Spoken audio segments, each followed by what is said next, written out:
All right, everybody, welcome back to another episode of Difficult Conversations by Supply the Why. As you all know, I'm Dean. I'll be your conversational tour guide tonight. And as promised, we have another phenomenal show lined up for you. So tonight we're going to be joined by Chief Rosanne Richeal, retired. She's going to be sharing some of her leadership lessons. She's going to be talking about her journey. We're going to touch upon diversity, equity, and inclusion, and much, much more. So without further ado, let's go ahead and bring Rosanne up. Hi, Rosanne, how you Dean. doing? I'm great. How are you? I'm fantastic. Thank you so much for joining us. I know that Sunday's a busy night for a lot of folks, but I appreciate you taking the time out to join us and share some of your knowledge and wisdom with us. Yeah, I'm honored to be on your show. I think that this is fantastic. I love good, difficult conversations. Exactly what the name is, difficult conversations. So I'm happy to be here, and let's do it. Let's have these conversations.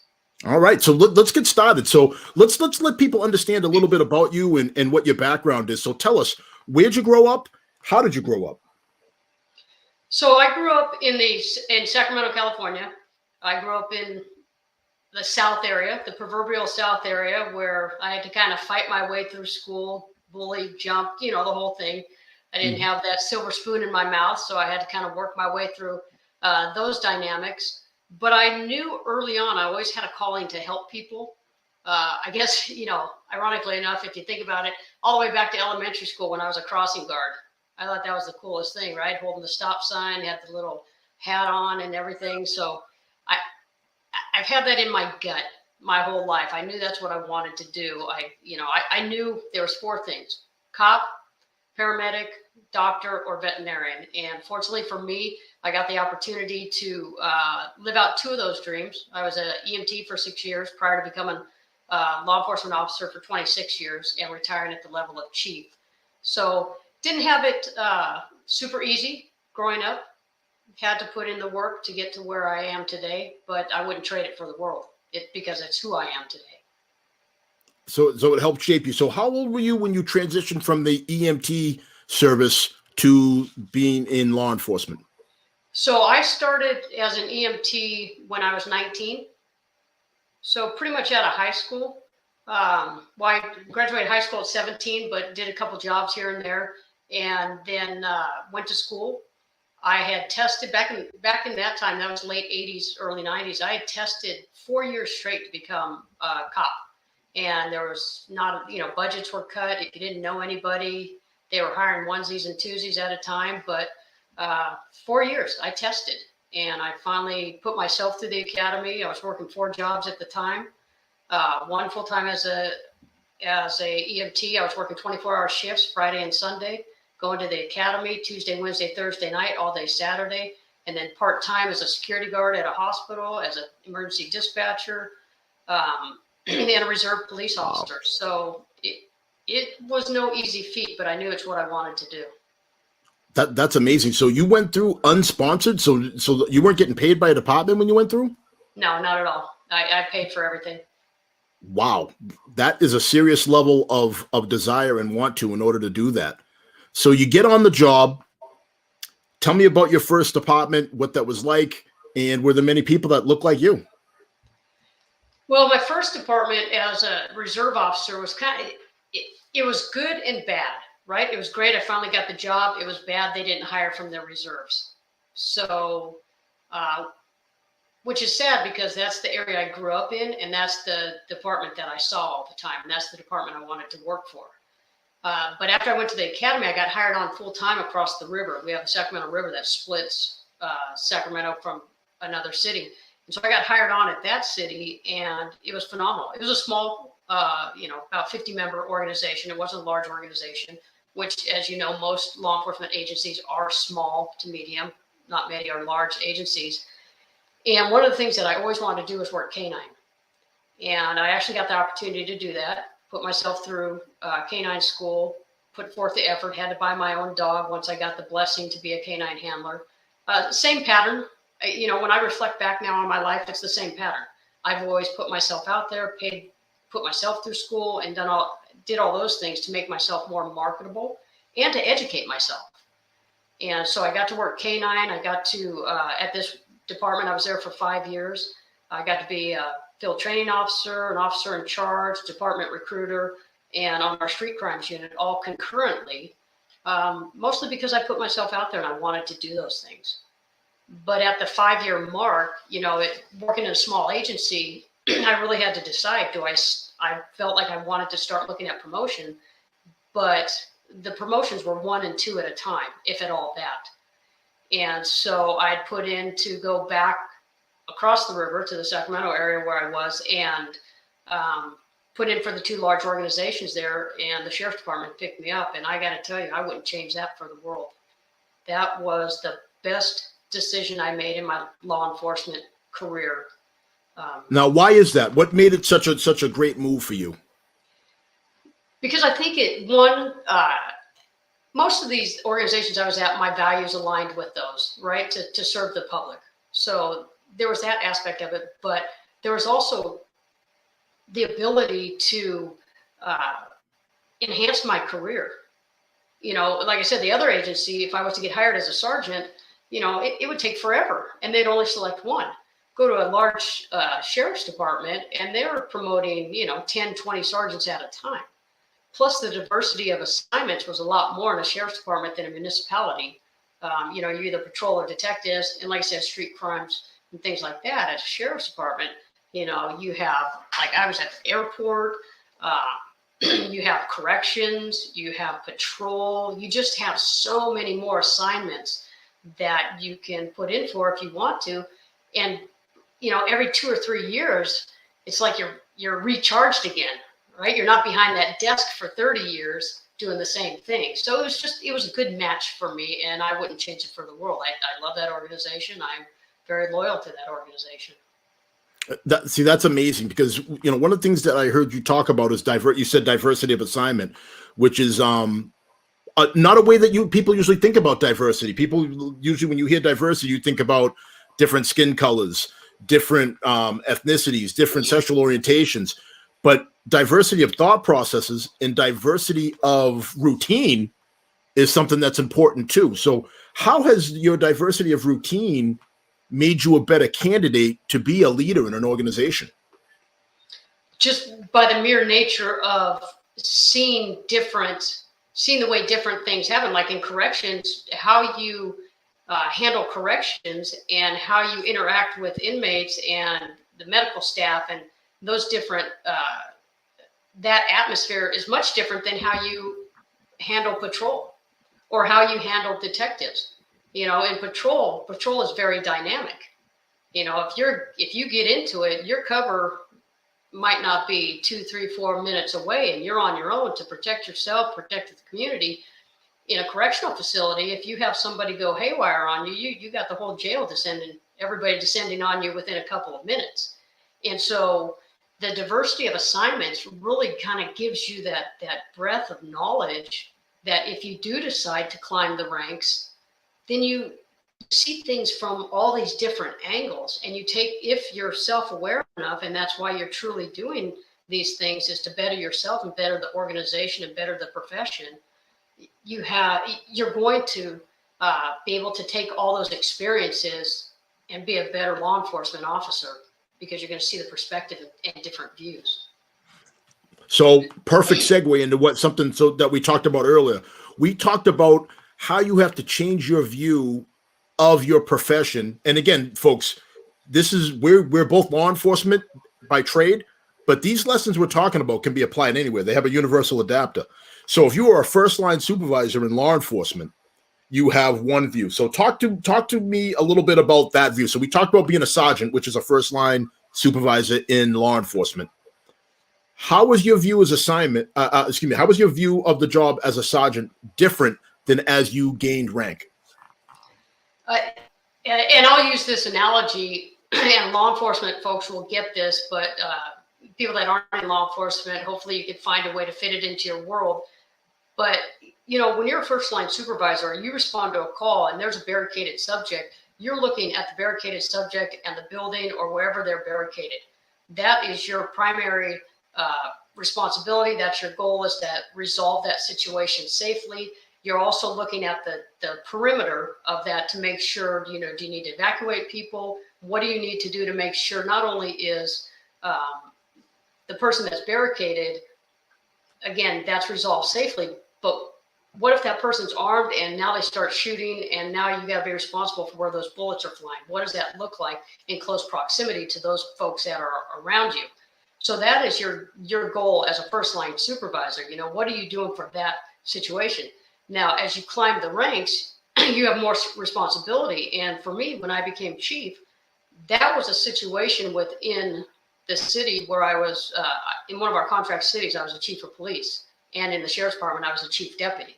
So I had two different at two different times. So I had that perspective. But as a chief or somebody of higher rank, I see that situation as a singular event. But how does that play out in the public? The reputation for the organization, the reputation for the city or the county. What are your stakeholders or constituents look at you? Are you living up to what they believe public safety should be? What does that look like on a national level if it's an incident like with what we've seen, with the Ferguson case and here locally, Stephon Clark in Sacramento, or George Floyd, all of those things, whatever happens on the East Coast translates to the West Coast, whatever, they all translate Sure. across the nation.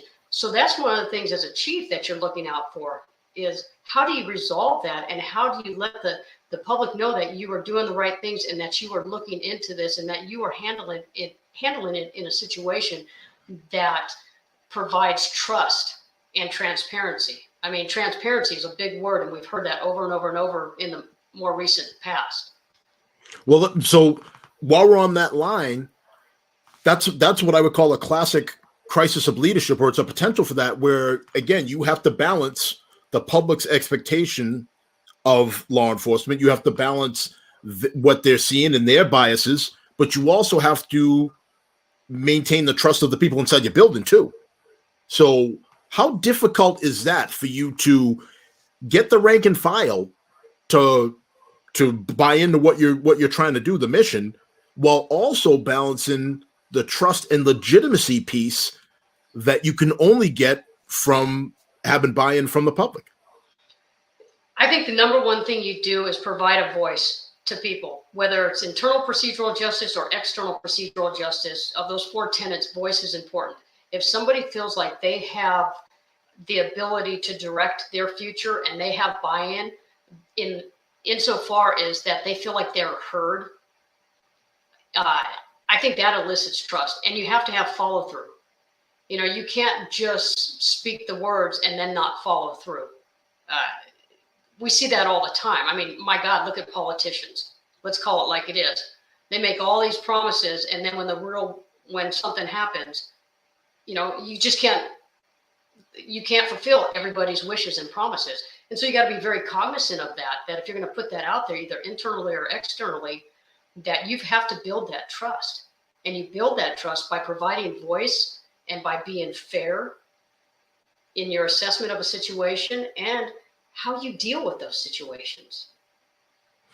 It's a delicate balance, no doubt. It's, you talk about procedural fairness and procedural justice, and that is something that I think most agencies are striving towards right now, and they're striving to be better at it. I mean, it's like anything else. Some are good, some are okay, and some really need work, but everybody could do a little bit better. How do you provide that? Is it possible to have all of your citizens feel as if they're on the right end of procedural justice? If I could give you the answer for that, I'd be a gazillionaire right now, right? That's what we're all striving to do. And I think really what happens is you try again to be as forthcoming with what your role is as a law enforcement agency and the situations that you find yourself in, and that you assure people that you're going to look into that, you are going to address the matter, and it's just not lip service. And granted, now with body cameras and everything, and people holding their cell phones up, and you have, instantaneous snapshot of what has occurred before really the investigation's even been completed, let alone the call has resolved itself. People are putting that out there. So law enforcement agencies are finding that now they're having to play catch up, and they're trying to get the body camera footage out there. And again, these are snapshots of very dynamic situations. And the way you deal with those is they're going to happen. It's not if, it's a matter of when, coming to a city or county near you soon. 100%. So you have to make sure you start building relationships before those crisis situations happen, so that when you get in front of people, you've already built that trust. And, I follow John Maxwell. I got a leadership coaching certification from him, and he talks about 3 things. People need to know you, like you, and trust you before they'll follow you. And it's a fact.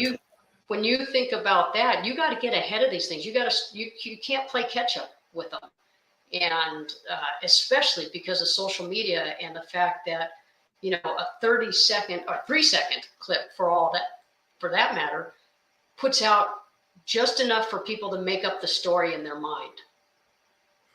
So with that being said, Rosanne, are you in favor of releasing body cam footage earlier? Because you touched on something perfectly earlier, where as in law enforcement, I don't think that we do a fantastic job of getting control of the narrative. We're almost always in a defensive posture.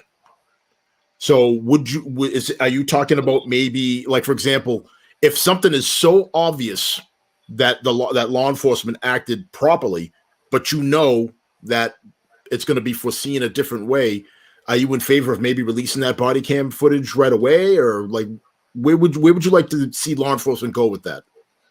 See, I don't think that there's a right and wrong or a definitive answer with that, because again, I think every situation is dynamic. Every law enforcement agency handles and has their own policies and procedures, and they handle, every community is different in how they view law enforcement. So I think really it's up to the organization head, the sheriff, the chief, or whoever their executive body is to figure out what is the best situation for this. And again, because a lot of these are going to have lawsuits attached to them. So It's not like you're trying to hide information. You also have due process, right? So are you putting information out there? You know that attorneys are going to bring all of that information into the lawsuit. And I get it. We try so hard to get ahead of it and say, no, look, this is what we did. We did this good. We did this right.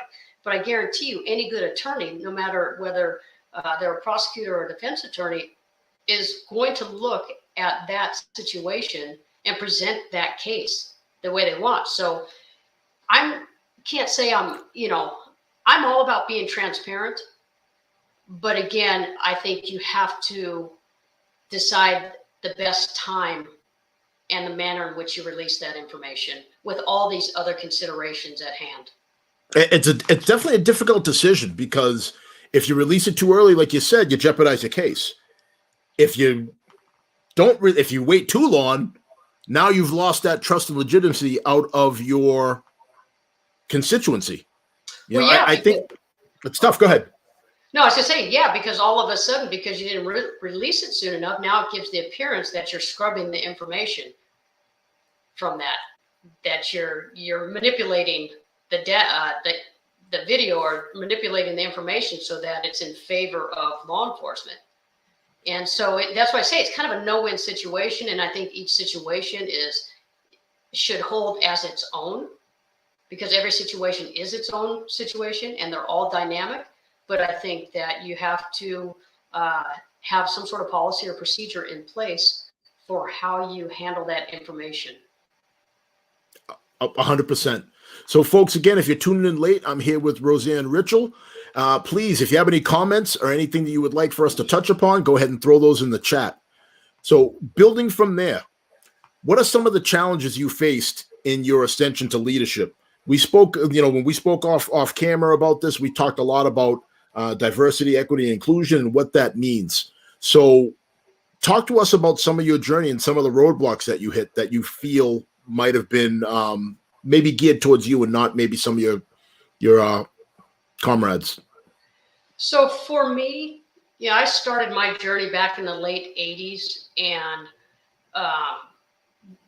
with law enforcement, you have to go through a series of testing. to become an officer. You have to go through psychological, medical, physical, written test, all of those things. But back in the late 80s, I'm a proud member of the LGBTQ community. Been that way my whole life. Not ashamed of it. It's who I am. And being a female. So I've had kind of both of those to contend with in a heavily male predominant profession. But back in the day when I was getting hired, being gay was still a psychological disorder. So on my background test, I had to put, when they ask if you have a spouse, I had to put the old, I have a roommate kind of thing. And I laugh at it now. But back then I was very fearful that if they found out I was gay, that I wouldn't get the job. So I really had to dance around that issue.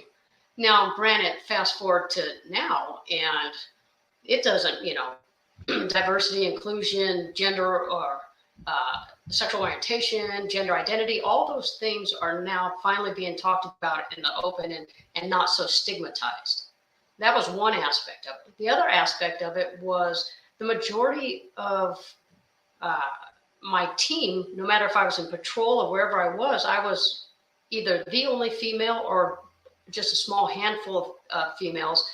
And every person has to prove themselves, but I felt like you had to go an extra mile to prove yourself as a female. Understood. And when you're going the extra mile, did that rub some people the wrong way? If you felt you needed to be a little more assertive or what have you, how was that perceived? Well, sometimes now that carried over to your being arrogant, right? So where's the balance in that, where you're just trying to do the best you can because it's coming from a place of your heart, and you're trying to fit in like everybody in this world wants to do. They want to fit in somewhere, but you're trying to do what 99.9% of the law enforcement officers come into this profession to do, is help others, right? And so, I've been hit on by field training officers to the point where I had to tell them I don't think my wife would be happy with this discussion, and then that shut them down really quick. Right? I didn't get selected for a motor position because I was a female, and I'd later found out that the individual who made the selections, the team leader, didn't want any females, and he didn't say it in a nice way on his team. Best part about that, listen, I could have ran to fair employment and filed a harassment or discrimination case, but instead I held my head up and I said, I'm not going to let that person define me. I don't need to do that. I've got other opportunities ahead of me. 8 months later, he was ousted from his position, and the team asked for me to come over and take his position. So really? So I became the first female motor for our department. And in doing so, taking his position simultaneously. So sometimes you actually get to see karma play out. And this was one of those cases. And that situation and that story is worth way more than any monetary value I could have got from the organization or the county cutting me a check. 100%. And the unintended or unexpected benefit was, I'm sure that you gained some respect from some of your coworkers by handling it the way you did. Well, the whole team, or maybe you didn't. The whole team was men. Mm-hmm. Right? So they asked for me to be the one to come back and lead the team.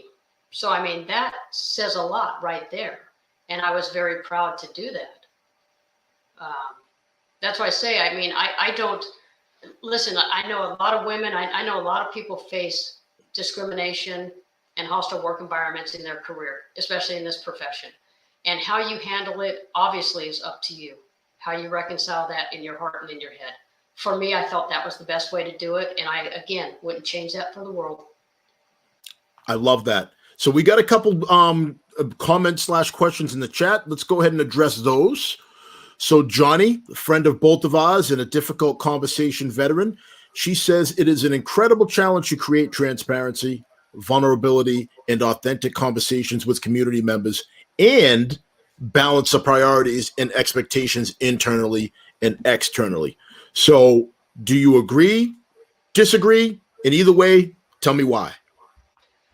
Well, I absolutely agree. Not just because Johnny's one of my near and dear friends, but she also retired from a large organization in California as an assistant chief. So she rose to the ranks, and I'm sure as we did that simultaneously, she probably suffered some of the fallout of her gender or race or some of those types of things. So, I absolutely agree with her statement. I mean, it is a balance. You want people to like you. As human beings, we want people to like us. But as you become a leader, you can't please everybody, because in trying to please everybody, you please nobody. And I like that's that. that's when you really start to shift your character and who your authentic self is. So it's a very difficult thing, but I agree. It's touch and go sometimes. And trying to please everybody, you please nobody. I'm just going to let you know, you can bill me for copyrights or anything like that. I am going to use that at some point because that is outstanding. So moving on, Jim has a comment. Jim is one of our fantastic loyal followers. Jim wants to say that, did trying to fit into that male-dominated culture and proving you were tough enough affect your view of the stigma attached to mental health treatment at the time? That's an awesome question. So, Jim, that's an interesting question, because I'll leave it up so you can. Yeah, thank you for doing that. That's an interesting question, because right now what I have going on is I'm in a master's program that is going to, when I finish this, I will be getting my clinical counseling certification, or my master's, and I'm going to be opening my own practice to deal with mental health in law enforcement, with post-traumatic stress disorder or any other kind of disorders that have to do with this profession. And so, I didn't look at it as being a male-dominated culture. I looked at it as being a field that I was called to serve. And so I don't know that mental health even played a role in it. I just know that I was called to do that job, like most people. And so I tried not to fall into being stigmatized or playing into the stigmatization of mental health or any of those things associated with it. So I just didn't look at it as I needed to be better than the men. I needed to be better than other women. I just needed to be the best part of me and the best version of myself.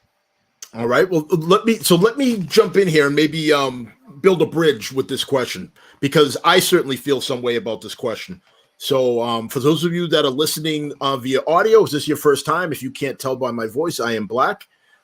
If you are not watching, I am also large on top of that. So I can tell you that there was absolutely a stigma where if you saw something that was tough, something that affected you, you basically kept that under your hat.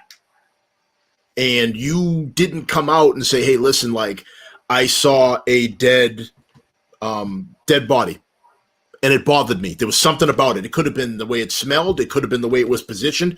It could have been the song that was playing on the radio on your way to that call. Like, you don't know what it is that could set you off. And when I first started, I've only been in this game 17 years.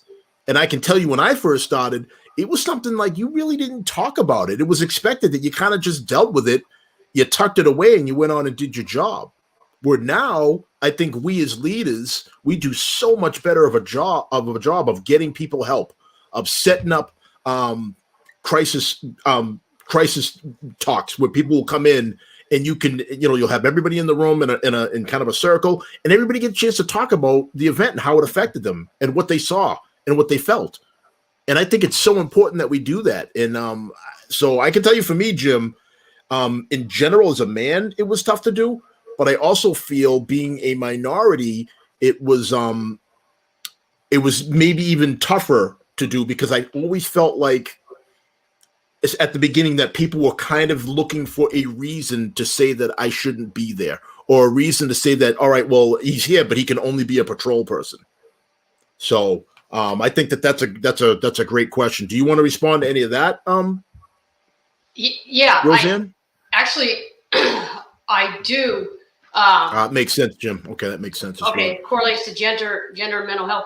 I can tell you that listening to what Dean just said, regardless of my gender, I felt the same way. And it hasn't been until recently that officer wellness, dispatcher wellness, let's not forget the dispatchers and what they go through, 100%. organizational wellness, that those are now becoming more open and more talked about. So the stigmatization of not saying something and keeping it suppressed, I feel like it doesn't matter what gender or race you are attached to. If you're in this position or profession, you stuff it down. You go to, God, I can't tell you, countless dead bodies I've seen, not only as an EMT, but also my law enforcement profession. And as a matter of fact, the city that I was working in as a motor sergeant, I had to move from that city because I could not work and drive around because everywhere I saw and everywhere I went in my head, you saw an intersection, I saw a fatality. You saw a store that you were running up to go get something to eat. I saw a fatality. I saw an assault. I saw a stabbing. I saw a homicide. I saw those kinds of things. And then you attach a song to it. You attach a season to it. You attach all of those. And so for a long, long time, again, that was stigmatized. You suppress that. And eventually it's got to come out of you. And I think people are starting to see that now and really starting to address that issue where it's not about making you feel shameful for your feelings. It's about let's heal those feelings. I agree 100%. And I just want to clarify one thing that I said. When I said that that's how I felt, or I believed that people were looking for that, that was a me problem. That doesn't necessarily, that may or may not have been the truth, but I can tell you that was 1000% a me problem. Because let's face it, your personal feelings, your biases, that's a you problem. So that's how I felt, but I am not saying that that was necessarily the reality in all cases. So I just want to make sure that I specify that was something that I felt internally. But that's a valid point. Nobody should dismiss how you felt, just as nobody should dismiss how I felt. Now, whether those things are attached again to gender or race, I don't know. I've not walked in your shoes. I've only walked in my shoes. Mm-hmm. But nobody should dismiss your feelings because of that. So that's that's another show, right? We can go on no doubt. It's a show that's going to happen too at some point because that's come up quite a bit with some of the other shows. So, Jim, thank you so much for the brain busting questions and comments there. Thank you. That fit right in the difficult conversation genre. So we have a comment from Johnny. Johnny says, when we came on in the late 80s, it was suck it up, buttercup mentality. There were so many things that were different, viewed differently, lack of evidence-based research and resources available. I'm so glad that there are so many more investments towards mental health that have occurred in policing and public safety. So amen to that, Johnny. I think that is a credit to leaders realizing that, hey, listen, like what we're doing isn't working for everybody. So we gotta find some different ways to make sure people aren't burning out and people aren't having what used to be called like a crack. People aren't cracking up under pressure anymore. Like maybe there's a way to prevent that before it happens, and that can only happen with leaders recognizing that. What do you think, Rosanne? Absolutely. That's one of the things. I mean, I just did some research last week. We were discussing this topic in one of the classes I'm taking, and one of the research when I was looking through post-traumatic stress disorder and officers and how they respond to mental well-being, in one of the research papers that I was reading, it said that in an officer's career, they are involved in a minimum of over 120 critical incidents in their career, where the average person might be involved in one. And the suck it up, buttercup, I mean, that's the language that was used. Suck it up, buttercup, right? Yep. And you go to one of these calls where you see things that only people see on TV, And I'm going to tell you right now, TV does not do any of these things justice, because you don't smell, you don't feel, you don't, all the other senses that happen in these situations stick with you the rest of your life. And people don't necessarily see that.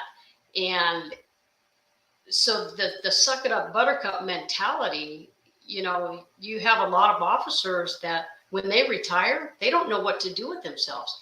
They're on such an adrenaline high every time. They're always at this high level of adrenaline that when they retire, their bodies physiologically don't know how to handle it. And a lot of them all of a sudden have nothing to do, and they end up committing suicide, which is that's the other thing. But the public doesn't see, I just came from a dead body call, and now I'm going to take your vandalism call.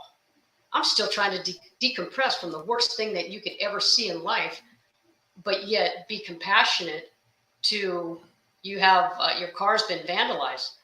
Full well understanding that that's very traumatic for you, but I'm trying to reconcile what I just saw to come and do that. And it's just the reality of the job. It's not that your vandalism is any less important. It's just me as a human being. I'm trying to go from call to call to call, because what I'm getting is there's 20 calls waiting in the queue. Hurry up, let's go. Right? So yeah, I mean, we could go on and on about that aspect of it, because it's true. I think the thing that gets glossed over the most in law enforcement is, at the end of the day, there's a human being underneath these badges in these uniforms. And I don't care how much training, how much brainwashing, how much academy BS that you go through, you're still susceptible to human emotions and human feelings, just like anybody else's. You might have better control over it, but everybody has a day when it is that day for them. And I think that if more people understood that, I think that we'd be in a bit better place. So moving on from this, there is another question. So Heidi wants to know, do you feel that when you are trying to climb the ladder as a leader in a male-dominated profession, your assertiveness was deemed as just another woman being a witch, air quotation mark, witch? So you touched upon that a little bit earlier, but can you delve a little deeper into that? Absolutely. So that's funny you bring that up, Heidi. Thank you for bringing that question up, because Dean and I were talking about that before we started the conversation. And, you know, as you start to climb the ladder, you're doing it because for me, I'm a competitive person. I play competitive sports, soccer my whole life. I'm competitive like most people, but I also want to enhance my career. I also want to better myself, better my family. I want to do all those things that most of us want to do as human beings. But what I had found as a female sometimes was backlash from males and females, and so I've always made it a point to help women up. This is where I got, let me help you get there too, rather than back in the day, there weren't a lot of positions available where women were placed into those. So there was almost a competition, to some fact, there still is. I mean, across California, women in law enforcement is only at 14%. And I think across the nation, it's less than that. So women representing law enforcement is still has to come down a lot. And I was just on with community colleges, I was just on a webinar as one of the 3 panelists last week, where we talked about women in law enforcement. And if you have an opportunity, go to the 30 by 30 initiative. And there's all kinds of information that speaks to women and trying to get at least 30% women in law enforcement by 2030. And in the research, the founders of 30 by 30, they had found that, in any cultural situation, if you can at least reach 30%, then that's the tipping point to start to make change in an organization or somewhere. So it's a fantastic initiative. I was so proud to be on that. Yeah, go ahead. So can I redirect you? Because I want to know a little bit more about the women on women issue that was going on, because I don't feel like that's talked about enough. I feel like a lot of times it's always, for example, if we're talking about race type issues, it's always what some other race is doing to another race, or what other religion, or what other gender is gender. So talk to me about the women on women issues that you were having. Listen, I'll call it like it is. Women can be brutal to other women. And whether it's because they suffer from low self-esteem themselves, they want to be the popular, the mean girl, whatever you want to call it. Sometimes women could be even more brutal towards other women.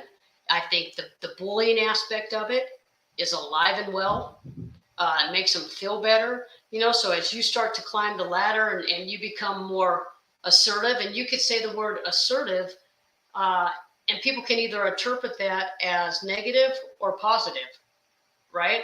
And if it's negative, then all of a sudden you're arrogant and you're bossy and you're witchy, right? But there's there's a B in front of that. There's all of these things that you are as a woman. So not only are you fighting that aspect of it, you just shake your head. I mean, I spoke at a women's leadership conference, and in one of the evaluations, I was called arrogant.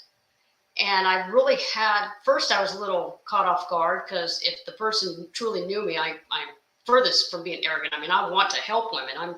I'm that woman that wants to help you, because I know what it's like to have to climb the ladder and not having those doors open or anybody on your side. But then I had to check myself and go, you know what? That's the way this person received me. The rest of them were all, great comments. They were very affirmative. But I had to check myself, because initially I got a little miffed. But why all the hate? Why? That's the part I don't understand. Why the hate? Because I call it the mirror effect. You have to take a look in the mirror and see if you're comfortable with yourself. And if you don't have the capacities, or you don't have the skill set, or you don't have the confidence, or you don't have the compassion to help another person, or if something has happened to you, so you feel like you need to perpetuate that, well, I'll show you that happened to me, so I'm going to perpetuate that rude behavior to the next person.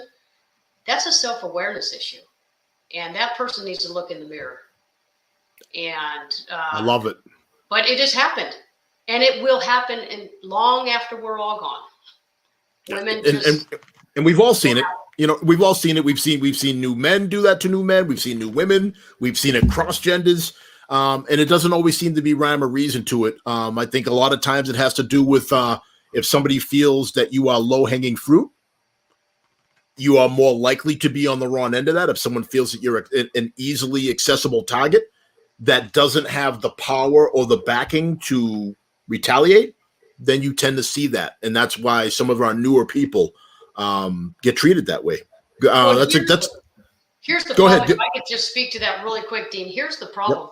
Is you have absentee supervisors that either A, don't recognize that another employee is doing that to another employee, or they don't want to deal with that personnel issue or that individual, so they don't address it, or they give the blanket admonishment. Okay, everybody, we need to treat everybody fair and nice. No, don't do the blanket admonishment, because I'm not the one that's being a jerk to somebody else. Why don't you address that person? So you have weak leaders that don't know how to deal with those issues. And so they allow that behavior to continue under their purview. And I love it. And I'm glad you went down that road, because one of my old coworkers turned supervisors, who's also a half decent rib cook, he just jumped in. So Chris says, how do you translate leadership in law enforcement to the public sector? So you and I, again, we spoke about this piece off camera. So talk about how these leadership lessons that we're talking about in these, how does it translate over to work outside of law enforcement? Yeah, and thank you for the question, Chris, because look, leadership is leadership. It doesn't matter what organization you work in. And I go back again to the people need to know you, like you, and trust you. People want to feel valued and respected. They want to know that they can contribute and they want to contribute. They want to be a part of the solution. They want to belong. They want to be respected. All of those things have nothing to do with law enforcement. They have to do with people skills. They have to do with, emotional intelligence, being self-aware, what's your motivation, all those different things that, they want to know and be a part of the bigger picture and part of the solution. So again, take law enforcement out of it Leadership is about treating people with dignity and respect. And it's about providing people a voice and letting people, and this is the diversity and inclusion piece that Dean and I were talking about earlier. Diversity to me and inclusion isn't just about the color of my skin or my gender. It's about the ability to allow me to be me, to provide input from my experience, from my skills, from my culture, from all of those different things. That's what makes me a value and an asset to an organization, not Yes. just the color of my skin or my gender. And I've always spoken to this about the female thing, and I had to let this go. As I promoted, I didn't want to be promoted because, one, I met some legislative mandate or some affirmative action legislation. But I knew that at times I might have been promoted because I fell in that category. But the one thing that I made sure I told myself is I was going to come with the requisite skill set. Perfect. You know, that's what I was bringing to the table. If you had to check a box, again, I had to let that go. But I guarantee you, I made sure that I worked as hard as I could to be the best person for that position. So so Chris, great question. Jim, thank you. I agree on the preach. I'm going to redirect here. So I want to ask you, how do you handle those backhanded comments that you heard and like I've heard that this person is only in this position because they belong to ABC group or ABC gender or they have this color? How do you handle that when that gets back to you? Because I'm sure it's never said to you, but I'm sure it works its way back because there are no secrets in law enforcement. Right.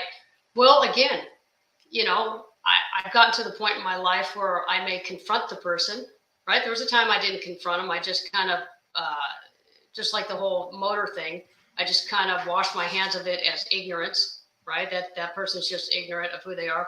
But as I've gotten a little older, a little more mature, I've confronted that person, said, hey, you know, I heard you believe I got this position because of being female or being gay or being whatever. Let's talk about it so I can give you a little bit of my background and let you know. That shuts people down right away. I didn't say that. What do you mean? That shuts them down right away. Or, you know, you just do your job and you do it well. And most people that come at somebody with that kind of comment, everybody knows it doesn't matter who you are. That's the person that's always going to talk bad about everybody else because they got passed over on a test or they got passed over on something. So they're going to have to find fault with anybody and everybody. But that's the easiest thing that they can target is your outside appearance. I love that. So while I got you in the pressure cooker, I'm going to turn up the heat a little bit. So I want to know, so you said something earlier about you have to know, you have to like, so you can trust, right? That what it was? Know, like, trust? Right. Well, let me ask you this. If you know somebody, but you don't like them, can people still trust you? Because I know that I think differently than other people. I'm going to admit that. I've had supervisors that I might not have cared for personally, but when the chips were down, I trusted they were going to do the right thing. Do you think a lot of people share that mindset, or is that rare?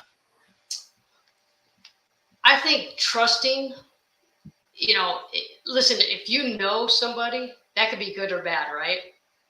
But if you know that they're an awful person to everybody else because they have a character flaw, but you also know that when the chips are down or you're in the heat of the moment that they could bring it, I think, you know, you can trust either way. I think it depends on the individual.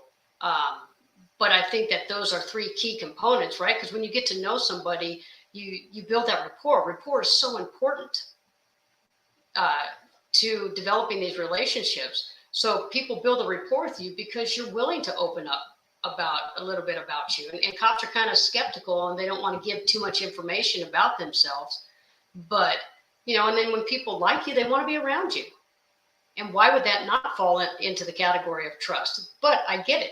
I might not like you because, you know, you are hardcore, hard charger. This is how you see the world. We're going in there and we're taking care of business. I might not like you because of the way you handle it, but I trust that you're not going to send us into danger or you're not going to send us into a situation. I love it. So trust can be broken up into components. It doesn't have to be a one-stop shop. It can be almost like a la carte. Like I can trust you in certain circumstances, but maybe not so much in others. Right. I can know you and not like you, but I might have to trust you. Or guess what? If I don't trust you and you're guiding me down something that's immoral or illegal or unethical, then I have a voice to say, no, not interested in going down there. I think I want to do this. And that's one of the problems sometimes with cops is they don't know when to stand up and say, no, that's not working for me. But I guarantee you with all of these lawsuits that are coming down and the possibility for, now it escapes, qualified immunity to go away, people are not going to allow other officers to run roughshod over them because they are afraid to say something. Well, that's a fact. So, Rosanne, we're down to about 9 minutes. All right. So there's a couple comments in the chat. I'm just going to get them up on the screen real quick, and we're going to have to move on from there. So Johnny says, emotional intelligence training, speaking about it more openly and having peer services have really opened up the space for growth. I do appreciate organizations like PERF, IACP, and podcasts like Supply the Why to bring awareness and education. Thank you very much, Johnny. Jim says that when we were talking about different ways that deaths can affect you, he said, as far as smell, he had Vicks in his cruiser bag for the last 15 years. So there is a gentleman named Gary that I think you might be familiar with. Me and my sister grew up in a very tough part of Sacramento / South Sacramento. It was extremely diverse, and it was great for us to learn about different cultures and different struggles for all. She was an amazing athlete. She was an all-star in all sports she played in. She was one of the first females to play Little League in the 70s. She used to pitch, and I was her catcher. Boys would come to bat looking at her as if it was going to be easy until she struck them out. That's great to know, and that is a wonderful, wonderful shout-out from what I'm guessing is your brother. All right? So yeah, and I don't even know. I guess I got to pay him some money or something because I wasn't even expecting that. But thanks, Gare, for throwing that out there. He's right. We grew up in a tough neighborhood. Listen, I got bullied and jumped by a handful of girls on a regular basis, and I don't hate that demographic because of that. Right? As a matter of fact, I got to throw this in there. One of those individuals that jumped me and harassed me all the time, I actually met on Graveyard in the middle of the night when she failed to pay a cab driver and he put her under arrest, and I got to arrest her and go for a nice little drive with my dog in the back of the car because I transported. And we had discussions about the good old days. Oh, karma. You mentioned karma earlier in the show. That's karma coming back full circle. It was like, oh my God, here we are, 12:30 in the middle of the night, and we meet 20 years later, and I'm arresting you. So, all right. So John says, have you ever stood up for something you believe in and ended up shunned by leadership because of it? And if so, how did you overcome it? So I got to throw a time limit on you for this. Yeah. Can you sum that up in 90 seconds to 2 minutes? Oh, John, you put me on the spot right there. There's so many different things, but again, just standing up for being a female and being able to speak your piece and being heard. And again, for women, this is the thing: is we tend to talk a lot, but you have to know when to say something, what to say, and when to say it. If you're always saying something, nobody's going to listen to you. And so that's a lesson that I learned along the way, that if you're the only woman in an executive staff and you have something to say about everything, pretty soon, it's tough enough to be up there. People are going to shut you down and shut your ideas down. So I had to be very strategic in what I said and how I said it. But that was a great learning lesson for me because I didn't want to become shunned. I wanted to be able to have a voice because I had great ideas. And so I had to do a little introspective work on myself, and it played out well. So Rosanne, can I ask you really quick, were you ever actually shunned? Like, did you, or maybe not shunned, maybe that's kind of harsh and extreme. Were you shushed and kind of silenced? And if so, how did you overcome that? I wouldn't say that I was overtly shushed or shunned, but I can say that there was kind of the feeling of it. So I just made sure that I stayed professional and tactful, and didn't go into the mode where I would be called witchy or the proverbial, oh, she's just being a female kind of thing. So I was very cognizant of that. But hey, that's made me a better leader in how I recognize how to control myself. And at the end of the day, that's the only thing I have control over is how I respond to things. All right. So we'll go with that. There's one more comment I just want to touch upon real quick. Then we're going to get into your special projects.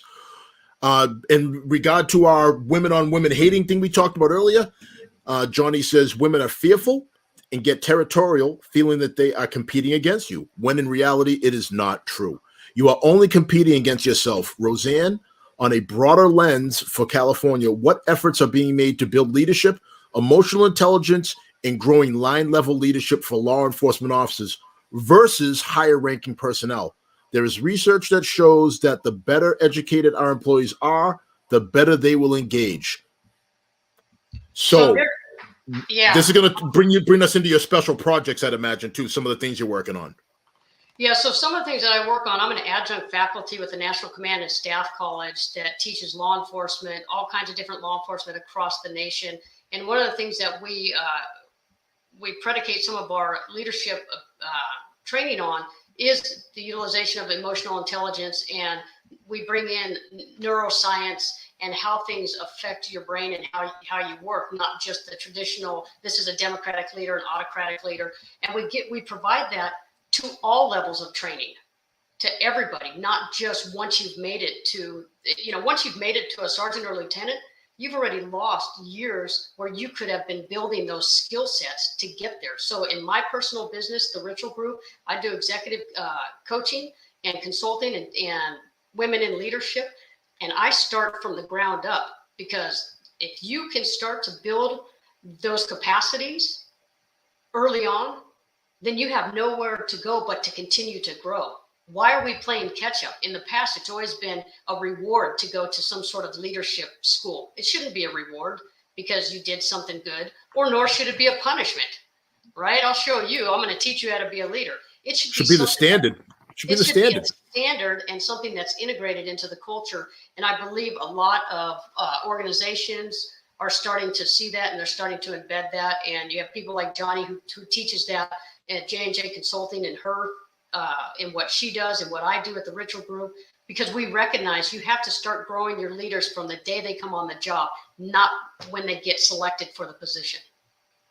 All right. Great response. In about 2 minutes, maybe a minute, 90 seconds, tell us what's important to you. Tell us what's passionate, and how do we follow you and keep in touch with you? So what's important to me is being able to just recognize, listen, everybody's out there trying to make it. And if you have the experience and you have the ability and you have the authority, then help people get to where they want to go, especially if they deserve it. For me, how do we follow you? You could follow me on LinkedIn. I have a LinkedIn account. You could follow me on my Facebook account at Rosanne Richeal at Facebook. Yep, I have her name, no E after the S too. I learned that the hard way. No E after the S. ROSANNE, and then my last name, make sure the E and the L are spelled correctly. People invert those. And then you could go to my website, richealgroup.com. I have 4 books that I've written. They're in various stages of publishing right now. I'll be releasing here shortly my book on landing a promotion, 25 Nuggets of Wisdom. That will be coming out here shortly. I have a couple of journals. So I also have a podcast called Resurgent You. The U is right after Resurgent. You can find that on Spotify and iTunes, and it's a limited series, 17 points on leadership development, and they're 10 to 15 minutes, and they're only meant to ignite your passion and give you just a food for thought. So that's me in a nutshell. Well, that's outstanding, folks. And again, that was a lot, but you'd expect a lot, because the caliber of people we're going to have having these difficult conversations are people they're genuine butt kickers. They're going out there and they're getting things done.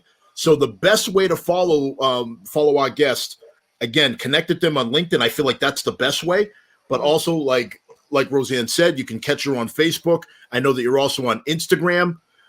definitely get in touch with Rosanne and hit her up with your leadership questions. This is what she's passionate about, and this is what brought us together. So, folks, we've come down to it. We're out of time. And I want to thank everybody for taking time away from their families, away from their activities to join us tonight. This has been another outstanding conversation with all kinds of nuggets of info. If you like the show, please like us, subscribe to us, and share the content with all the people in your lives that need to hear these difficult conversations. So, Rosanne, again, thanks again for stopping in and being with us tonight. And for everybody else, we appreciate you. Keep coming back, and we'll see you next week. Take care, everybody. #SupplyTheWhy. Thank you.